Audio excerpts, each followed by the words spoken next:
Meeting to order. This is the Palisades Park Board of Education work and regular business meeting on Wednesday, April 22nd, 2026. The meeting starts at 6:39 p.m. We are in the Early Child Center, 270 First Street, Palisades Park, New Jersey. Everyone, please stand for the flag salute. Mr. Jungli, could you read the salute? I pledge allegiance to the flag of the United States of America and to the republic for which it stands, one nation, under God, indivisible, with liberty and justice for all.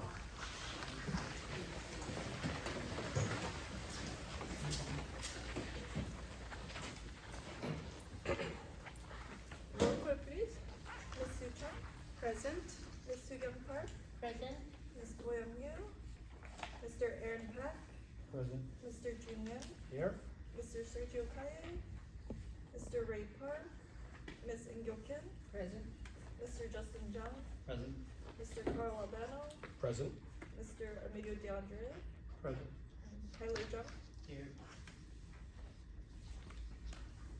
In compliance with the Open Public Meeting Act, I hereby state the notice of this regular meeting has been provided to the public by a written notice dated January 15, 2026.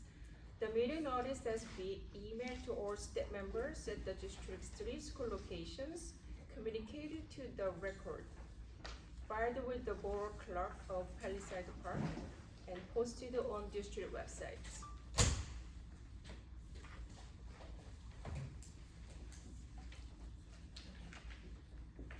So we're going to work session and then review and discuss on agenda and resolution. Starting with our first agenda is item I, approval of board minutes. Do you have any correction, request, or discussion on the minutes, March 18, 2026, both regular business meeting minutes and executive session meeting minutes?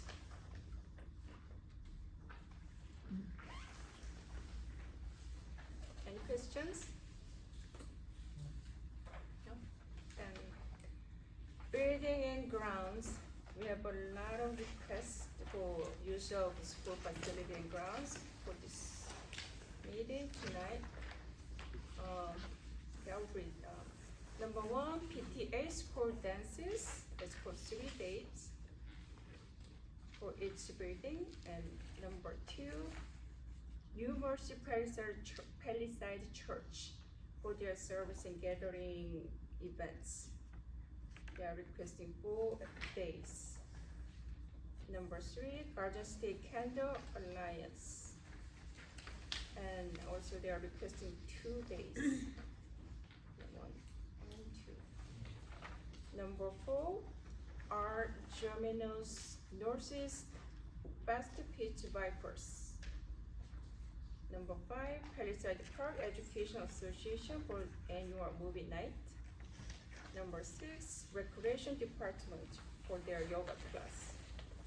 Do you have any questions and discussion in building and grounds for their request of use of school facilities?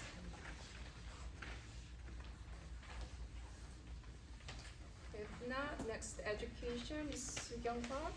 Not Soo-Young, I'm sorry, Mr. Justin Chung. Could you read the agendas? Number 1, field trips. Be it resolved that the Palisades Park Board of Education, on the recommendation of the superintendent, approves the following field trips. The first is to Palisades Park Pool. The next is to Kenneth B. George Park in River Edge.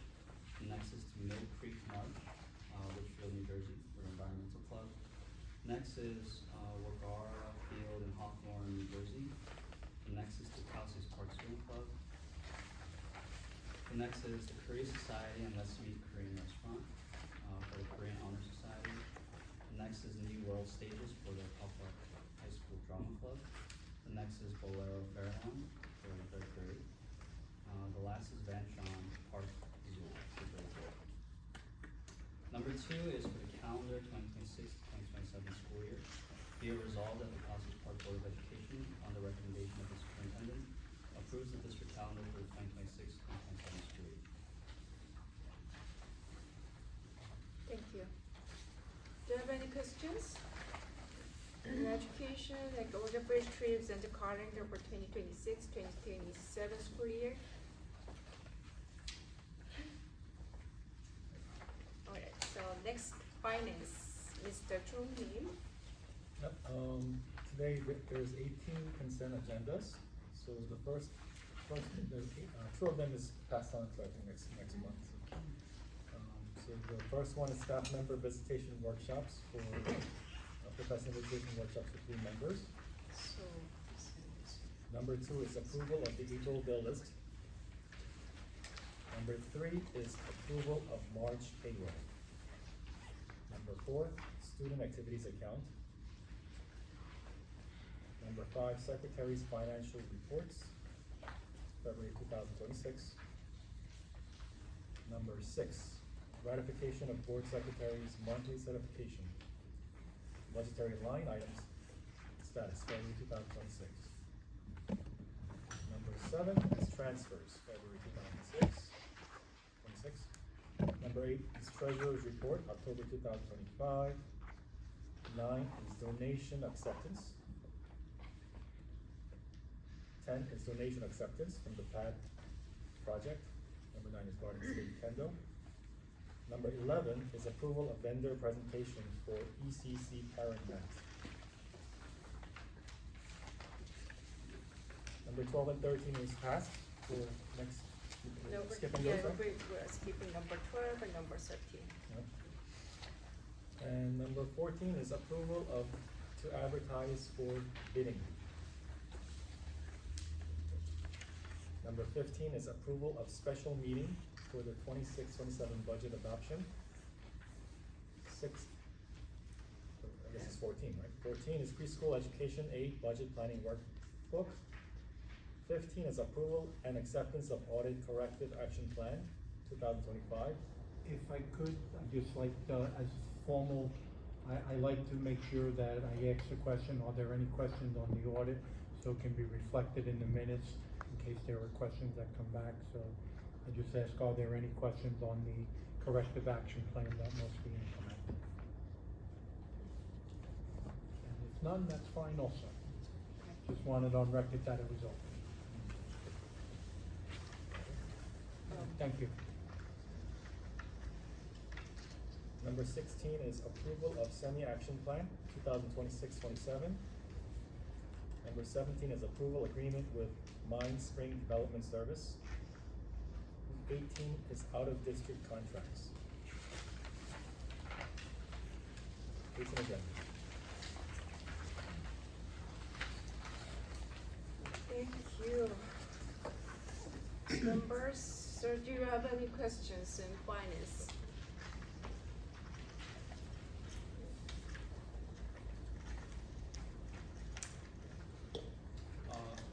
Can I have a question I have a question for number 14. For bidding? Yeah, the extraordinary unspecifiable services. I'm more than happy. It's a strange Um, name for it. In the education arena, several years ago, insurance consultants were considered professional services. It came out several years ago that they should not be considered professional services. They fall under a very specific term, extraordinary unspecifiable services, which basically means you can't really put together the full scope of work, but they still require us to go out and bid the services. You're not bidding a dollar amount, you're bidding the services, and based on the proposals, I have to put together an analysis of why we're selecting the vendor we're gonna work with, and by law, you're allowed to go up to a maximum of 5 years, 5-year contract for them. So they're not a professional service, but they're not a service that requires to be bid, so this is the proper way to do it. The district, from my research, I could not find it being done in this manner, so I'm just making sure that closing the loop to bring on a consultant for only the property and casualty. The district does not use a health insurance broker at this point in time because you're part of the state health benefits. So it's terminology that they specifically require us to use.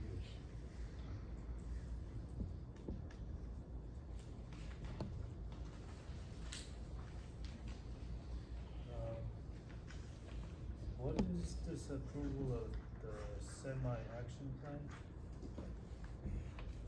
Part of your budget process is that budget process, which was an oversight on our part. The district qualifies for Medicaid reimbursement for certain expenditures related to special education students. The 24-25 year, we didn't meet a certain benchmark for financial resources, so we had to put together an action plan that will be submitted for the county. We already wrote to them what the action plan was so that our budget can be approved. So it's based on Medicaid numbers. We didn't meet a quota, so we had to put together a quick action plan, which they've already received. So that's separate from the audit corrective action plan? Yes, because the audit is one thing, this is separate. This is separate. Yep. Alright, any other questions in finance?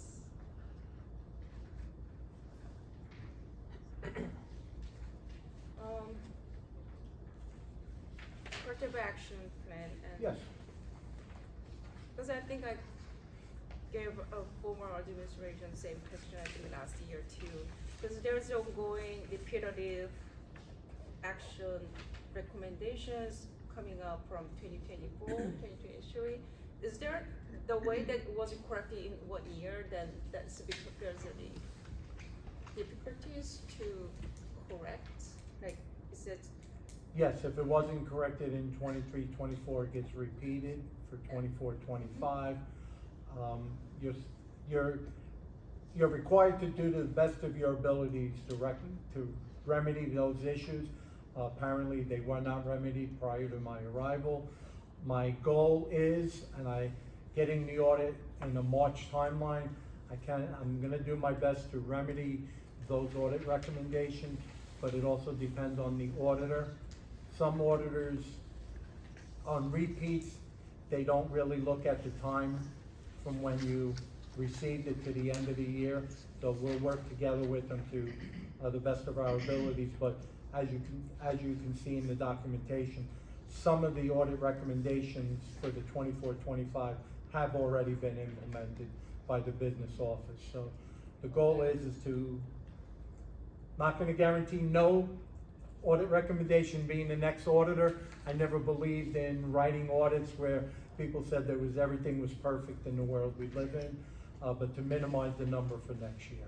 Okay, thanks. And because other things can be just a little hard to be corrected in a certain amount of per time, but Right. such as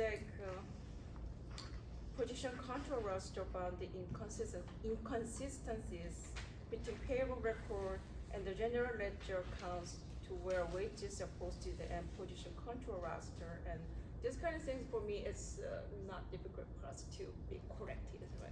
It's just matching numbers to the red. Yes, and basically your position control roster determines where the staff and employees of the district, what budget line items they should be charged to. And on a regular basis, you're required to update that. And so that when the auditors come in, they can see the allocation on the position control roster. I'm not gonna say exactly matches dollar for dollar, but it has to be reasonably close. Being that your prior business administrator was not here, I did have a document, but it was not up to date based on the report. I prepared one for this year. I'm doing my best to match up and work with the payroll person to ensure that based on the position control roster, we are allocating salaries based on the position control, which didn't seem to be occurring in the prior year. Thank you. And that includes those people charged to Fund 20, your special revenue. It seemed like that was the biggest discrepancy. with that? individuals that are normally in your operating budget, once you approve your grants, Yeah. certain salaries then get charged to the grant. Right. Your position control roster should match those people that are coming out of your operating I and see. into your grants. I see. So there was a few exceptions. I think we got it right. Thank you. All right.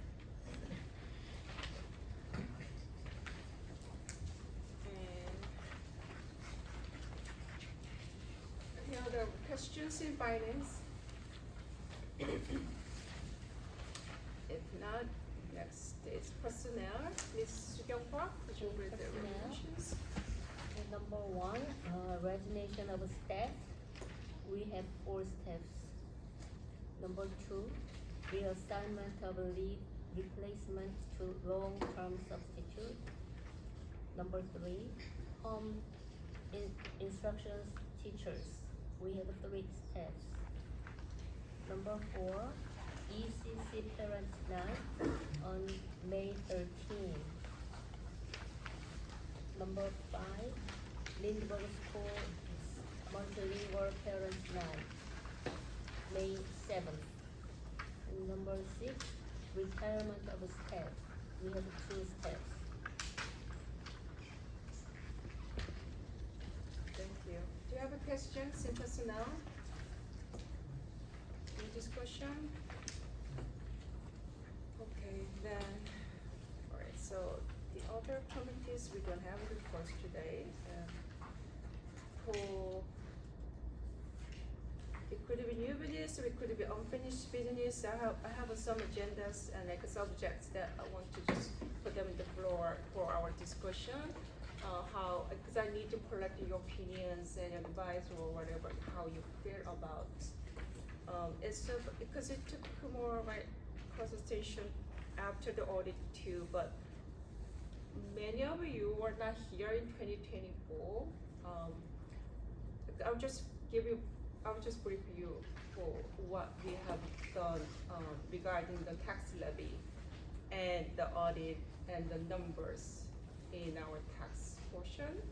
Our discussion with the Board of Palisades Park, the government as well, and so in 2022, like when the audit starts, they do audit for the prior year, like after the school year, the fiscal year end in end of June, and the auditor the next year, they audit for that prior years, right? And then, so in 2022, when I first became a board member, then we had new auditors, and then they actually found unpaid tax money for the prior year.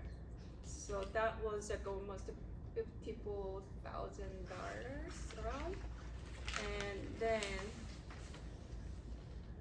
yeah, 54,221.22 and that was for me when I became board president in 2024.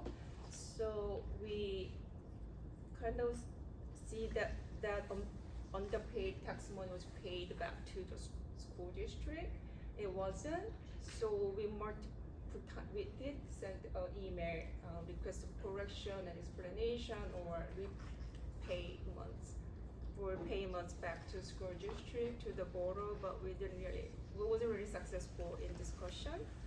And so just one time that we changed the auditors, and before that it was 25 years of same auditor, and that was after same auditor with the board as well.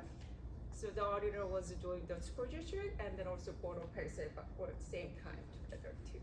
So when we separated, and then the new auditor brought this 1 year audit that give us this report about the underpayments of tax levy, and then so this is the basis of that I proposed our policy amendments 3571.4 audit, and it was proposed in 2024, and then it passed the second reading in 2025 and approved. So it's on our policy. We added the line, the board the Board of Education should not select an auditing firm that is simultaneously employed by the Borough of Palisades Park to perform the board's annual audit. So we separated. And since then, this has not really been solved as well. And then last month, we had auditors presentation as well. And still, I see that auditors and our administrators always had some struggle because the tax pay has to be, like ideally have to pay simply in a 12 installment, a 4-year tax levy. It should be just paid month by month, it's equal amounts, but it has not been never paid that way. It's either a very confusing way, one way is it more than it's supposed to be, and 1 month is less than supposed to be, and at the end of the year, it's shortest we see it, right? Or vice versa. So that things that we need to actually raise more. We raised the concerns, and then but still the conversation with the borough has not been very productive yet. So maybe we can consider that what it would be the best way from us to communicate with the borough regarding tax levy. And also I noticed that in borough's websites, there's, I shared all my email to the borough with all of you, I think 2 weeks ago. And I requested the correction in their user-friendly budget section in their website. It was posted for a year, and I believe there's $12 million of monies discrepancies between the number that they posted on the website and the actual tax levy that we approve and the state approved. So I requested correction of the times, and we didn't have any response from that. But as your board members, we were elected officers, and we communicate with the residents as well that I think this is our due diligence and role of responsibility too, to give community right information, because they are taxpayers too. So this is one thing that I also want to put it in the agenda for the discussion with the borough. And the third one is that the affordable housing projects. There's now campaigns going on, there's more agendas in the borough's government's discussion come out to the residents. Because in the election season, there's more information come out to the public, right? So that I was noticed that there's affordable housing. The probably for current present needs, we anticipate maybe 1,000 more units will be built. And they're just saying that 30 years, the borough will waive the property tax for 30 years for those newly building developments, which means the school will not receive any property tax portion, while that will increase the classroom shortage problems and the more. Is that standard to exempt the property from paying tax levy? Well, that's a statutory tool. Like it's many towns they have those. It's called a pilot, PIP. Let me see. PILOT. It's paid in lieu of tax. Right. Pay in lieu of tax. So instead, the developers and the owner of the property paying tax. Instead of doing that, so they pay fixed amount of annual service fee to the borough. That money doesn't come to the school district. So many municipalities, or they don't have a mandatory obligation to share that with any portion of their revenue with the school district. Many municipalities, they do. because you know, public education is very essential in the municipality and or district. So, and unfortunately, we didn't really hear about that at all for past years, because from the bottom, so we didn't have really noticed, and I just learned that it has been a few years, the discussion between the developers and the borough governments. And meanwhile, the school district has not been any portion of any discussion, and we never really been touched or contacted for that, any kind of question or discussion regarding school district matter in the consequences of all these developments come up. And this is just current needs. In the future needs for 10 years from now on, it's even more.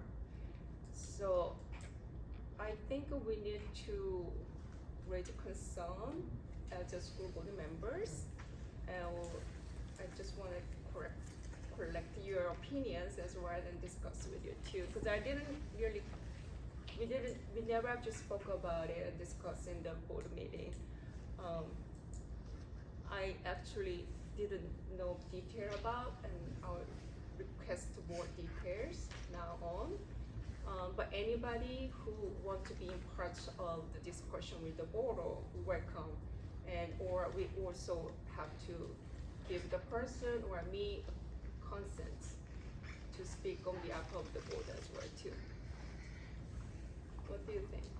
Well, I think we should definitely fight for getting the tax levy percentage at least from, even if the town, the borough isn't like legally obligated Legally to. not obligated. Yeah, but if there is a precedent for other municipalities doing that, I think we should do that.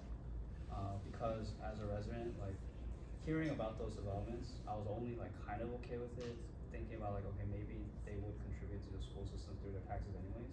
But if they're not, I'm like, I think we have to get the money somehow anyways.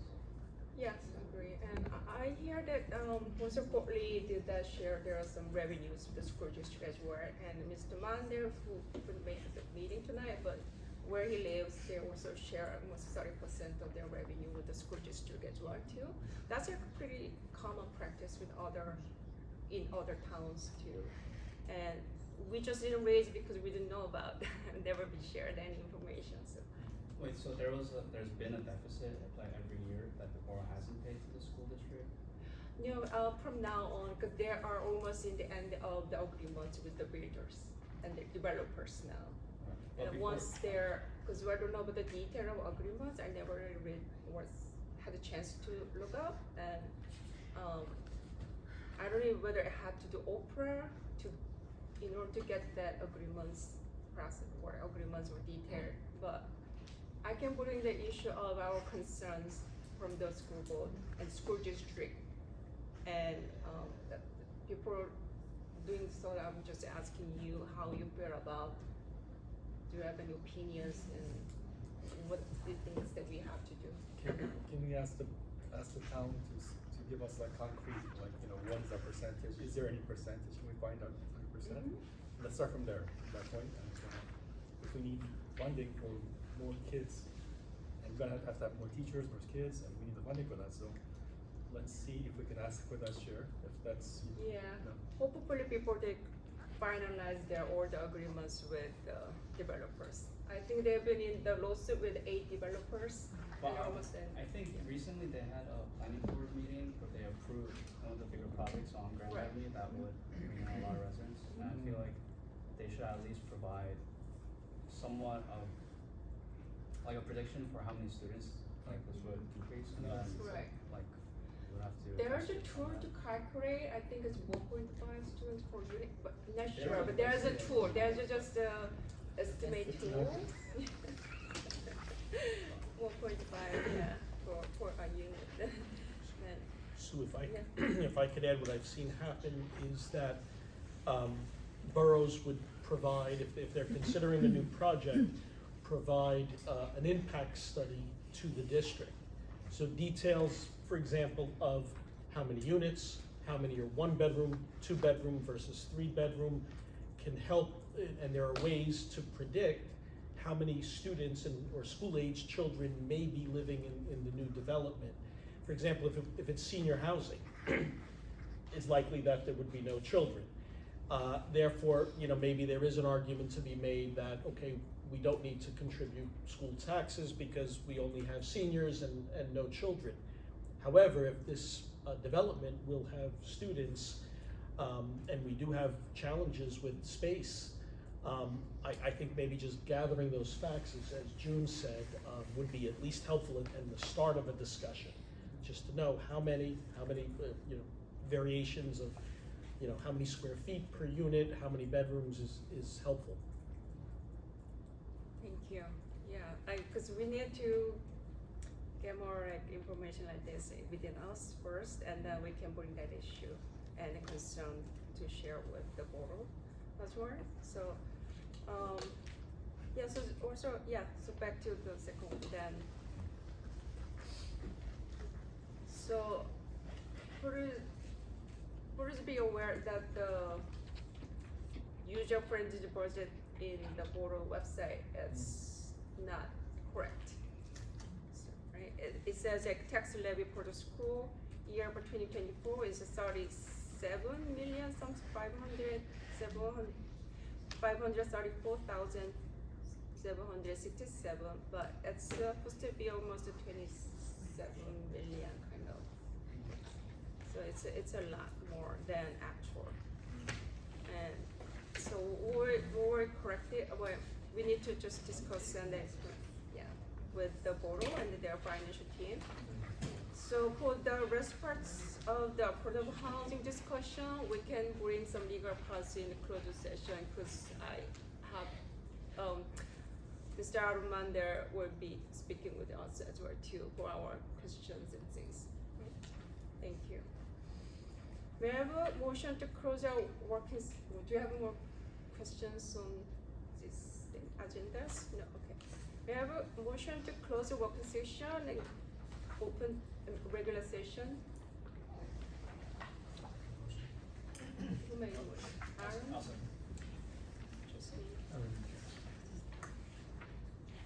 Okay. In regular meeting, we start with the board presidents. I pretty much share my concern and talk with the board members in this new business session, work session. But I think Teachers Appreciation Week in 2026 is May 4th and April. And I think it's next we have a budget meeting, but I'm not sure I think it's best just we recognize the teachers' dedication in our regular meeting. So on behalf of our school board, that I sincerely express our appreciation to all our teachers as well, and we honor your educators for your hard work and your impacts to our students' growth. Thank you. And next is Superintendent Report, Mr. Carabano. Sure. I'd like to start by recognizing 4 outstanding teachers. I think 3 of the 4 are here this evening. And if you give me a few minutes just to kind of give a little bit of background information. First, Mary de Blasio, who may not expect this, but it's fantastic that you're here because last meeting after we left, I think you had been nominated, a very prestigious nomination from the Federation of Italian American Societies in the state of New Jersey as the 2026 Woman of the Year. Yes, that deserves. A lot of that recognition was for the work that Mary has done within this school district for nearly 4 decades, her dedication to students and families and teaching about the Italian language and the Italian culture, and she has served this community beautifully over that time. But I even believe Mary's efforts go beyond the classroom as far as promoting Italian heritage and culture in our state. So it was very nice to hear that you received that very prestigious recognition, Mary. And, Thank you very much. yes, well deserved, Thank well you. deserved. Now, also, Bergen County, New Jersey has a Teacher of the Year recognition that is really something special. My first year in New Jersey, so I had to learn about this, but there is a process to identify teachers who really are doing outstanding work. And what was nice is that there are committees at every school, and there is a person nominated from each school and then recognized at the county level. But the committee has not only administrators, but peers, colleagues. And you know, for me, that it was a very thoughtful process and a very high standard. But two of those three teachers are here, and if I may just give you a little background, we did recognize them at a faculty meeting up at the high school last week, and it was lovely in front of, you know, all of their colleagues. But in front of the board and the community, first I'd like to start with our ECC Teacher of the Year, Brandon Carlock. He is a phys ed and health teacher. Brandon is here. And maybe at the end we'll have him come up for a quick picture. So just again, some comments from the committee. Mr. Carlock is an outstanding educator whose positivity, dedication, and commitment to students and staff make him truly deserving of this recognition. He creates a welcoming and engaging environment right here in this space where all students feel valued and motivated to succeed. Known for his creativity and enthusiasm, he brings learning to life through meaningful activities, from school-wide events like the Turkey Trot and the Snowman Run, which were a lot of fun, to dynamic daily lessons that promote wellness and confidence in our children. He consistently goes above and beyond for students and colleagues, offering support, sharing his ideas, and stepping in whenever he is needed. His professionalism, reliability, and strong work ethic are evident in everything that he does. He's a natural leader and a role model. Mr. Carlock's energy and passion leave a lasting impact on the entire school community. So, Brandon, congratulations to you for representing ECC. Our Lindbergh Teacher of the Year is here, Jennifer Villado. Thank you for joining us, Jennifer.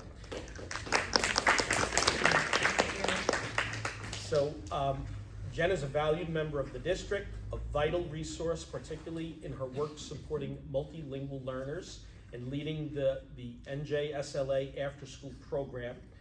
As one colleague shared, Jen is an exceptional teacher who consistently goes above and beyond. She advocates for her students while holding them to very high standards. A proud alumna of the district, Jen has served in Palisades Park since 2000 in a variety of roles. She was an Italian teacher, ESL teacher, and now a grade 6 ELA. She's known for setting high expectations and inspiring her students to meet them with confidence and determination. We are grateful for her dedication, passion, and the care that she brings to our school community each and every day. Jennifer, again, congratulations. And Henry, Henry couldn't make it. We did invite Henry. So our high school teacher, let me say a few words about Henry Agecha.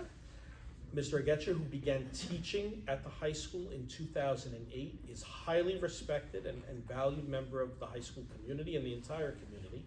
Over the years, he taught a very wide range of courses. This was the most impressive: astronomy, environmental science, algebra 1, chemistry, honors chemistry, AP chemistry, and physics. So that is an impressive range of science and math courses. Known for his calm demeanor and warm greeting, often asking people, "How are you, my friend?" he fosters strong relationships with students and colleagues alike. Mr. Agecha is admired for his deep knowledge, his intellectual curiosity, his collaborative spirit, as well as the many advanced degrees that he has earned. While students may debate the truth of some of his legendary stories, such as one time he had to kill a lion in Kenya with his bare hands. We don't know if that's true or just legend, but there's no question about his impact. Mr. Agecha is a dedicated educator who makes learning meaningful and memorable to all of his students. So again, congratulations to these three outstanding educators. They will be honored once again. There is a county-wide luncheon for them, and I'll be proud to attend with the principals and our recipients this year. May I ask if you have just a few more minutes, maybe a quick picture with the board and Mary, you come up too. She was my Italian teacher, by the way. One with Mary and then one with the teachers of the year. Come on. Let's do maybe, I don't know who can take a quick photo, maybe Grace? I ran it. All right, so Brent, I'm over here. Oh, there you go. Brandon, why don't you, teachers in the middle. Let's do teachers in the middle, and then and then we'll do teacher of the year, and then we'll include Mary in the next one. But no, board members, please, go. Yeah.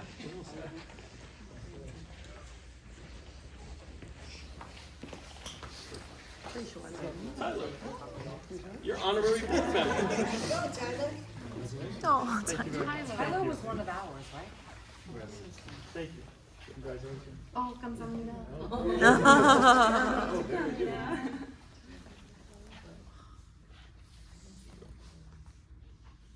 All right, now Mary, come on, join us. Let's make.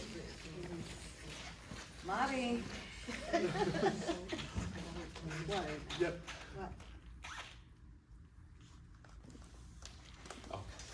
Thank you.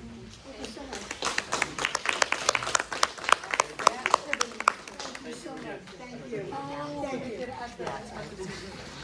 Okay. You're like, I'm good. You don't. You have an early wake up.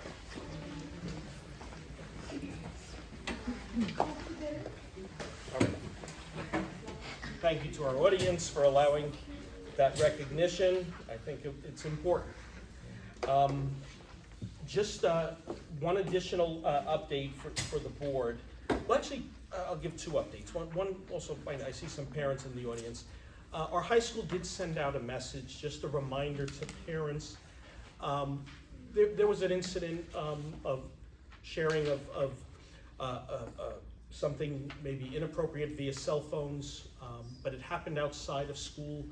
But of course, our students are not just our students during the school day, they are our students 24/7. So first my compliments to the high school staff, the counseling staff and the administration who did intervene to support our children. But a reminder went out to all of the middle and high school parents, just reminding them that we have to, children make mistakes. Part of growing up, the brain development is more rapid than any other time in your life, and sometimes there's bad judgment. So it is okay to sometimes check your children's cell phones. I know sometimes parents are reluctant and they want to respect their children's privacy, and certainly we need to do that, but also students need guidance and young people need guidance. And sometimes, you send something out or post something and then it lives forever. So we want to try to educate our students. I think in this case, we're able to support our students, but that reminder went out. It may have been a little confusing to some people, but actually we collaborated with our police department and the county office, and it was recommended. It was a collaborative effort, and the recommendation was just give a reminder to the community. So I did approve the message that did go out from our high school administration. Next, on a positive note, we had our tentative budget presentation last month. The board did approve that. Now, just today, maybe hours before this meeting, we received county approval of the tentative budget. So the last step in the process is the budget will come back to the board a week from tonight. So that on the agenda is approving a special meeting on April 29th. Emilio and I will make a follow-up budget presentation. There'll be a bit more detail. Certainly there'll be opportunities to ask questions. And then at the end, we would ask that the board act on, voting to either approve or alter or not approve the budget that we're recommending for 26-27. So it's good news. The process is moving forward. And that's all I have for this evening. Thank you, Mr. Arbano. Now, so let's the business for approval is, item I, approval of board meeting minutes for March 18, 2026, regular business meeting minutes and executive meeting minutes. May I have a motion to approve 2 meeting minutes on March 18, 2026? Second. All in favor? Aye. No objection? So meeting minutes on March 18, 2026 are all approved. So next, building and grounds, we have a 6 consent agenda for approval. We have a motion to approve order request for the use of the school facility and grounds. Second. Mary, who's